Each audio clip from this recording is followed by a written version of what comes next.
खैर बहुत ज़्यादा होता है, लेकिन कम से कम सामान्य जो आवेदन मतलब जो सबको आरक्षण दिया जा रहा है, तो उस ओबीसी के वर्ग के लोग भी आशान्वित हैं।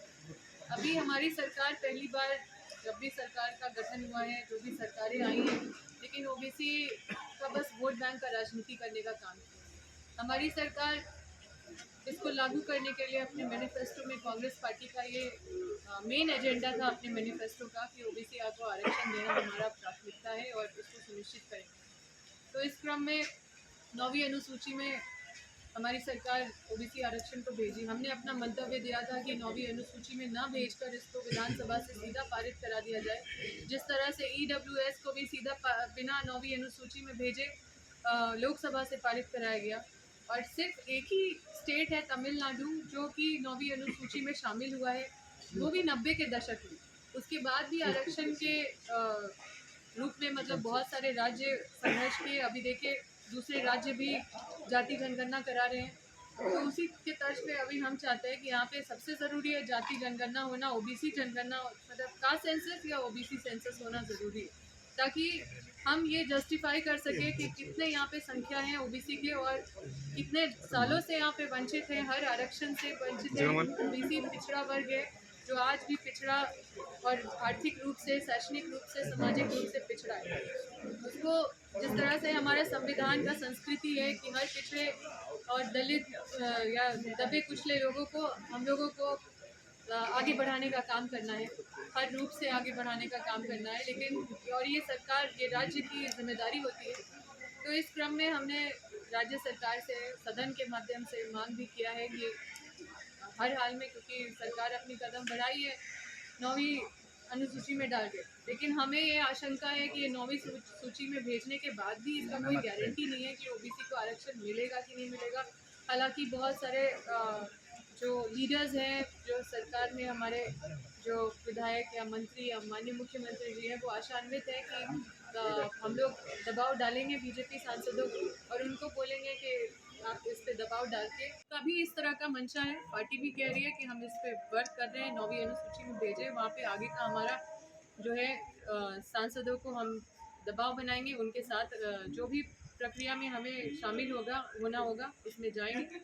तो हम भी देख रहे हैं, लेकिन इसका संघर्ष हमारा बहुत ज़्यादा बड़े पैमाने पे होने वाला है, क्योंकि एक पूरा वर्ग को दरकिनार कर दिया गया है, इतनी बड़ी जनसंख्या को दरकिनार कर दिया गया है। अभी तक भरोसा है सरकार पे, इसलिए हम सरकार के माध्यम से चाहते हैं ये सारा चीज़ हो। और मैं इसीलिए सदन पे और माननीय मुख्यमंत्री जी के पास और कई सारे हमारे जो नेतागण हैं, हमारे पार्टी के लीडर हैं, उनके पास भी हम बातों को रख रहे हैं। और ये हर हाल में सुनिश्चित होना चाहिए।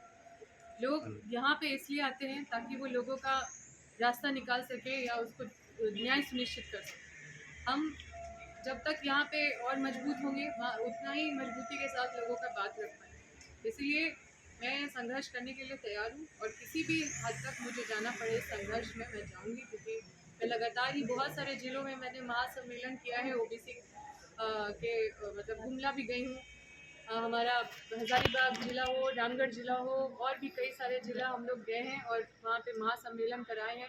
रांची में भी महासम्मेलन हुआ था, वहाँ पे भी ओबीसी वर्ग को संबोधित किया हमने। और ओबीसी वर्ग काफ़ी चिंतित है, काफ़ी आशान्वित है सरकार के ऊपर। बिल्कुल इसको समझना पड़ेगा, आरक्षण नहीं मिलने से तो हक ज़रूर मारा जाएगा और इसको न्यायपूर्वक सबकी भावनाओं के अनुरूप एक निर्णय लेने का ज़रूरत है। ये बहुत चुनौती वाला समय है सरकार के लिए, क्योंकि बहुत सारी विसंगतियां हैं जो पूर्व से रही है। उस विसंगतियों को दूर करके सरकार एक सही निर्णय ले, ताकि राज्य में हर वर्ग के साथ न्याय हो सके और युवा भी इससे प्रभावित ना हो, चाहे वो कोई भी वर्ग के हो। देखिए, हमारा मेन एजेंडा रहा है, मैनिफेस्टो में रहा है, इसलिए हम पार्टी के स्तर से और सरकार के स्तर से भी हम काफ़ी गंभीर हैं इस विषय पे। और हम खुद ओबीसी वर्ग से आते हैं, इसलिए काफ़ी दुखी भी हैं, क्योंकि इस समाज को संबोधित करना पड़ता है और प्रतिनिधित्व के रूप में, प्रतिनिधि के रूप में जगह जगह पे हमें बुलाया जाता है। तो हम भी आशान्वित हैं कि एक बड़े जनसंख्या को झारखंड में मतलब दरकिनार कर दिया गया है आरक्षण से। कई राज्यों, आपने जैसे बोला कि कई जिलों में ज़ीरो कर दिया गया है, तो इस बात से मैं बिल्कुल सहमत हूँ कि ज़ीरो कर दिया गया है और ये बहुत बड़ा अन्याय है ओबीसी वर्ग के साथ, जिसके लिए मैं संघर्ष करूँगी सड़क से सदन तक, जहाँ भी संघर्ष करना पड़ेगा। इस नए साल में भी हमारा साथ होगा, दिलों में वही विश्वास होगा, है हमारा वादा, अब बनाएं इंडिया को मजबूत ज्यादा। Wish you all a very, very happy new year.